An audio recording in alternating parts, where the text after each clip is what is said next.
Secondary display sa likod, teleconverter lens, ultra thin foldable, aluminum unibody. Ang daming pakulo ng mga flagship phones ngayon at hindi rin papatalo itong Red Magic 11 Pro. Liquid cooling system na mismo sa loob ng phone, kaya kung mobile gamer ka, malamang kiligin ka.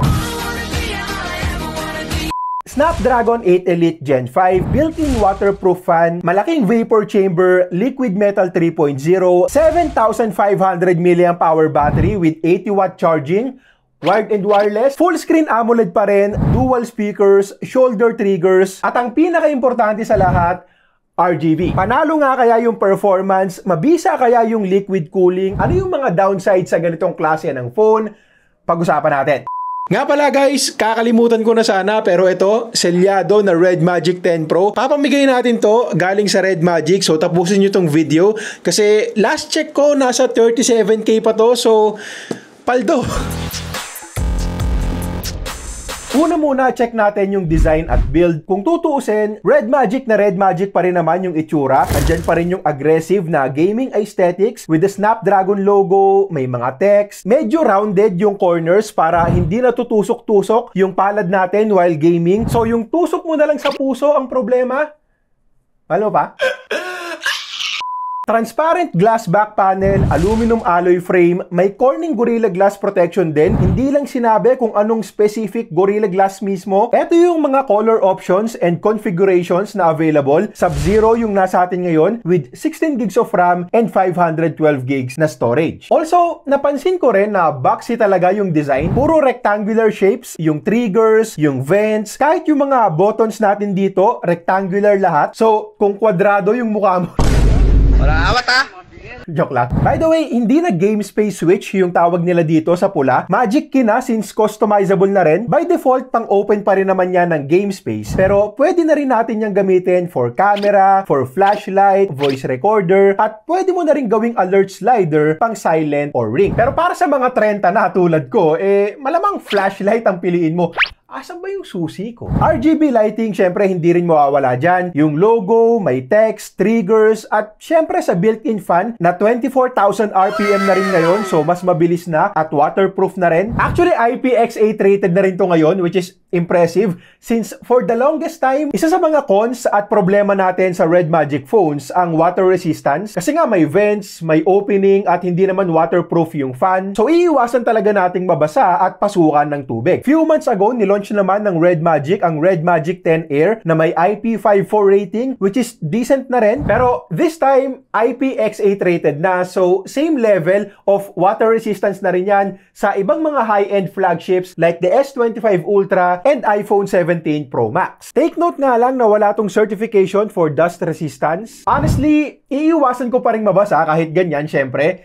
Hindi dahil sa wala akong tiwala, kundi dahil hindi naman covered ng warranty ang karamihan sa mga smartphones dahil sa water damage or kapag pinasok ng liquid yung loob. Pero may liquid na to sa loob. Itong malaking bilog na nakikita nyo dito ay hindi lang pang forma at hindi LED ang mga gumagalaw dyan. Yan na mismo yung liquid coolant na dumadaloy sa liquid channels. According to Red Magic, ito yung world's first mass-produced smartphone with liquid cooling. At legit na liquid cooling system yan ha. Baka kasi akalain ng iba na design lang, pang flex lang itong nasa likod, paikot-ikot. Hindi po, liquid coolant talaga yan na dumadaloy sa liquid channel sa loob gamit ang micro pump. Purpose nito syempre yung kontrahin yung init pag may mga demanding applications tayong ginagawa like gaming and video editing. Umiikot yung liquid coolant sa liquid channels para i-transfer yung heat palayo sa battery. Yung liquid metal 3.0 naman para sa chipset, yung malaking vapor chamber ang nagkakalat ng init evenly para hindi mag-overheat yung maiinit na parts. Tapos yung built-in 24,000 RPM fan naman ang nagsisirculate ng fresh air papasok at hot air palabas. In short, tulong-tulong yung fan, vapor chamber,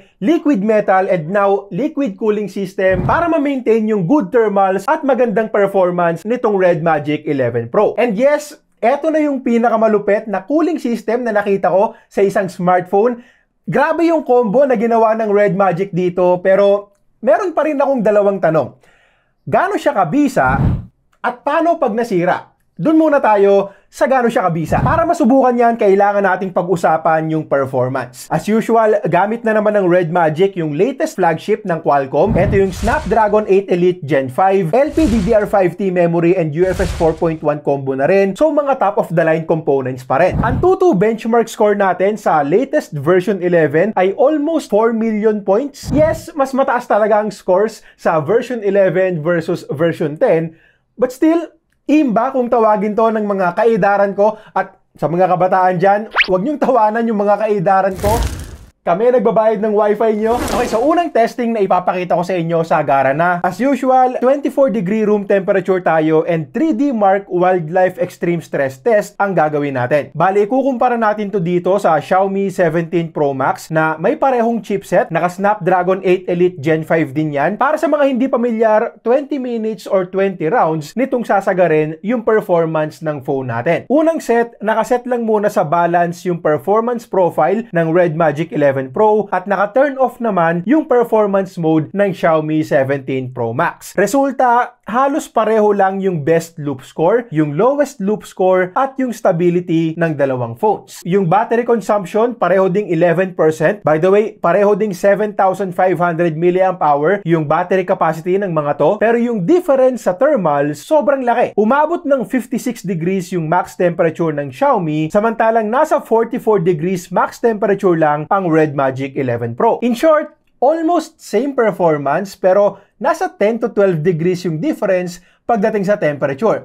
Kita na kaagad yung bisa ng cooling system ng Red Magic dito. Para naman sa second set ng testing natin, sinet ko naman sa Rise yung performance profile ng Red Magic 11 Pro at tinurn on ko din yung performance mode ng Xiaomi 17 Pro Max. Take note, importanteng malaman nyo na sa performance profiles na to, iaalaw ng mga phones natin na mag-init sila ng sobra at ang magiging priority nila ay yung pagbibigay sa atin ng sagad na performance. So, ang resulta, umabot ng 61 degrees Celsius itong Red Magic 11 Pro, samantalang 56 degrees Celsius naman ang Xiaomi 17 Pro Max. Parehong sobrang init pero ngayon lang ako naka-encounter ng 61 degrees sa isang smartphone. However, kung titignan natin yung scores, below 50% yung stability ng Xiaomi 17 Pro Max at nasa 80% naman yung stability ng Red Magic 11 Pro. At yung first and highest loop score ng Xiaomi ay mas mababa din kumpara sa 7th loop score na ng Red Magic 11 Pro. Bali dito makikita naman natin na kung sakali nga na kailanganin mo talaga yung sagad na performance ng Snapdragon 8 Elite Gen 5 at wala kang pakialam kahit mag-init yung phone mo ng sobra-sobra, malinaw naman na itong Red Magic 11 Pro ang makakapagbigay sa atin ng mas mataas at mas magandang sustained performance. Kapag sinet na natin yan sa Rise Performance Profile or Diablo Mode kung gusto mo talaga ng mas mataas pa. Pero ang good news,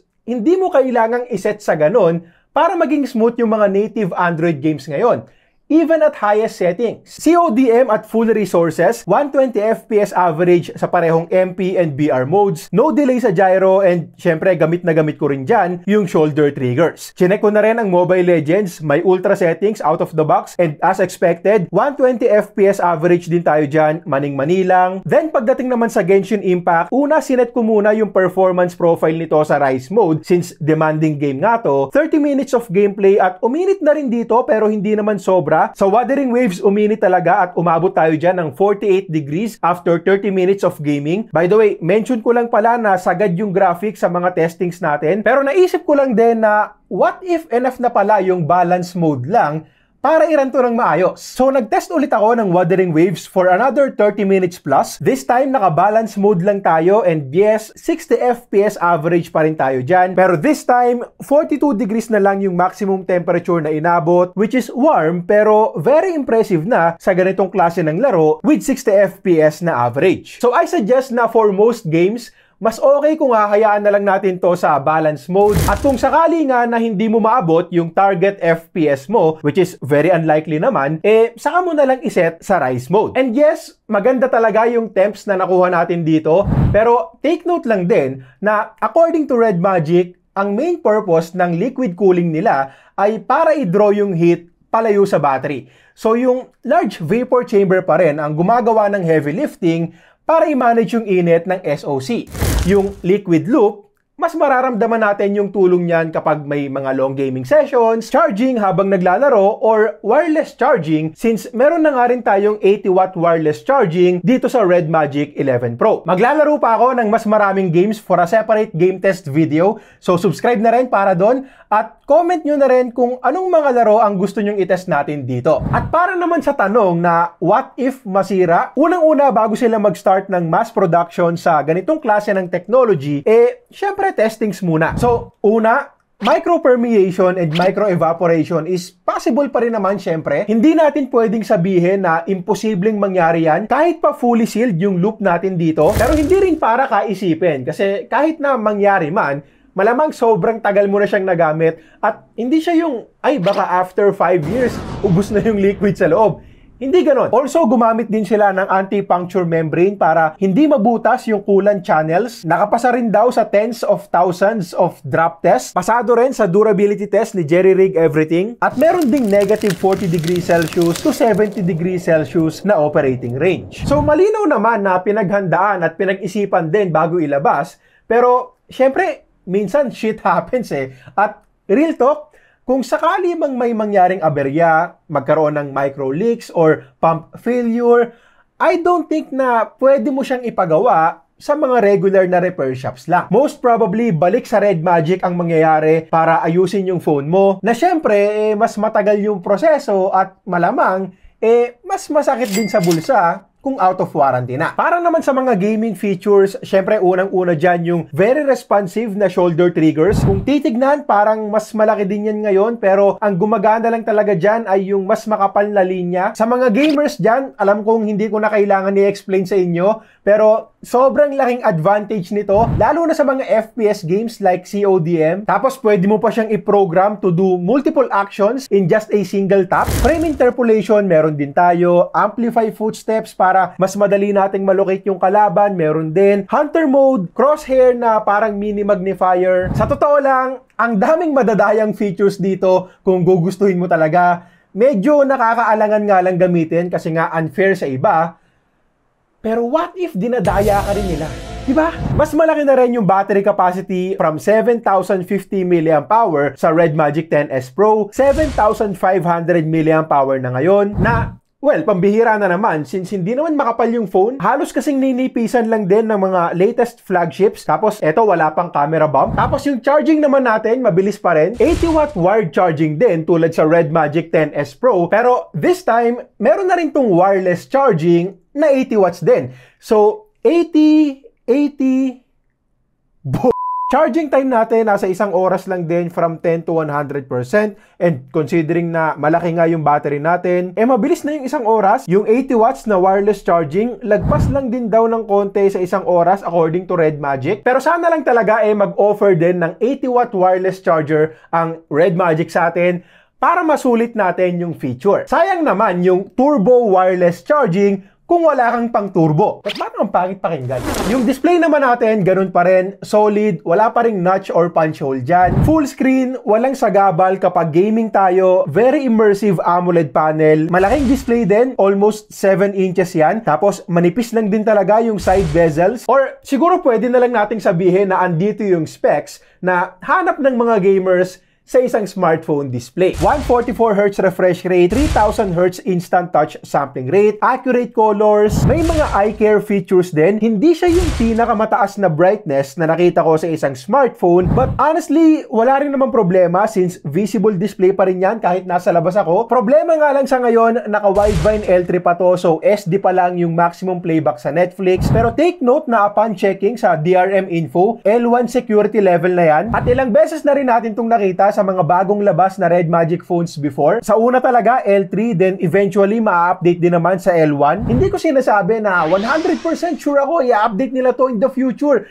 Hindi ganon. Sinasabi ko lang na hindi na siya bago at maraming beses ko nang nakita sa kanila. So, sabihin na lang natin na most probably magiging L1 na rin yan kapag available na dito sa Pilipinas. Real world experience ko, very responsive for gaming, very smooth din sa halos lahat, lalo na social media. And yung colors, sinet ko lang sa standard since sobrang tingkad talaga by default. Pang gamers talaga yung dating, pero meron naman silang iba't ibang color presets sa display settings at pwede mo ring timpla-timplahin depende sa gusto mo. Haptic feedback, sobrang goods, malutong, very satisfying lalo na pag typing. Yung fingerprint scanner, ganun pa rin, mabilis, accurate, wala akong reklamo, kaliwat ka ng daliri. Tapos yung speakers naman na kukumpleto sa gaming and watching experience natin, upgraded na rin. Dual speakers, malakas, maganda yung tunog kumpara sa karamihan ng mga smartphones. May 3.5mm headphone jack pa rin para sa mga gumagamit niyan. At eto yung speakers kumpara sa latest flagship ng Vivo na X300 Pro.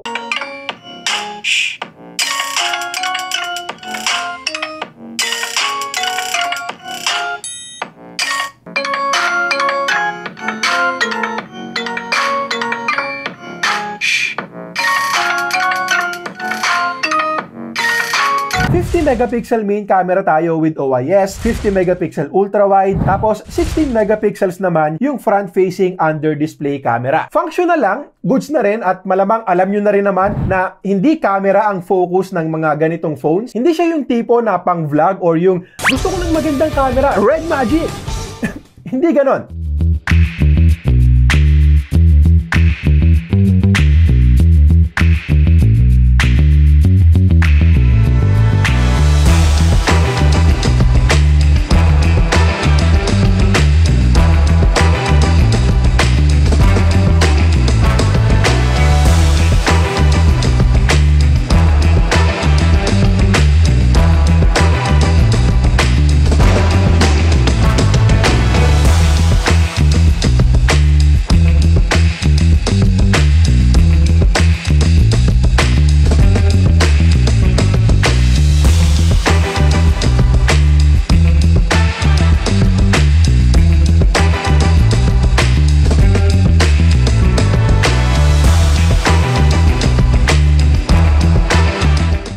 Okay, so ito naman yung video quality gamit ang front-facing camera nitong Red Magic 11 Pro.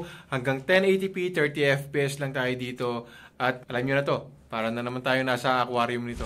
Naka Red Magic OS 11 based on Android 16 na to out of the box. Medyo dumami yung bloatwares kumpara sa dati pero hindi naman sobrang talama tulad sa Realme and Poco at madali lang din namang yan install. In terms of user interface naman, very user-friendly. Actually kahit malaki yung phone, medyo madali-dali lang din gamitin ng isang kamay lang. May quick access din tayo sa refresh rate, sa RGB, fan and liquid cooling. May mga AI features din syempre like Gemini, Circle to Search at iba pa. So ang hindi na lang nabanggit ng Red Magic ay yung tagal ng software support. Itatanong ko pa ulit to sa kanila pero sakaling 2 to 3 years pa rin, mababa na yon kumpara sa ibang mga phones and magiging major downside yan para sa akin pag nagkataon since may mga mid-range na rin na umaabot ng 4 to 6 years so sana ganun din sila. Okay, so para naman makasali dito sa pamigay nating Red Magic 10 Pro 12256 light speed variant, comment mo lang yung honest opinion mo tungkol dito sa Red Magic 11 Pro. Yun lang. Wag na po yung mga AI generated comments o di kaya yung mga paawa or sana manalo. Yung opinion lang dito sa Red Magic 11 Pro. Positive man yan or negative. Okay, so kaka-launch pa lang nitong Red Magic 11 Pro at wala pa talagang presyo dito sa Pilipinas. Expect na natin na more than 50k since flagship gaming phone nga to na pambato talaga yung specs. Link sa comment section na lang din para sa mga gustong mag-pre-order sa official website nila. Now, meron tayong mga cons like yung under-display selfie cam. Kailangan mo nang tanggapin na hindi maganda, wala pang malinaw na pangako sa software support, at problema din yung repairability kung sakali nga na matsyempuhan ka. Pero kung yung best gaming phone ang hanap mo ngayon, eto na yon. Ho, ho, ho!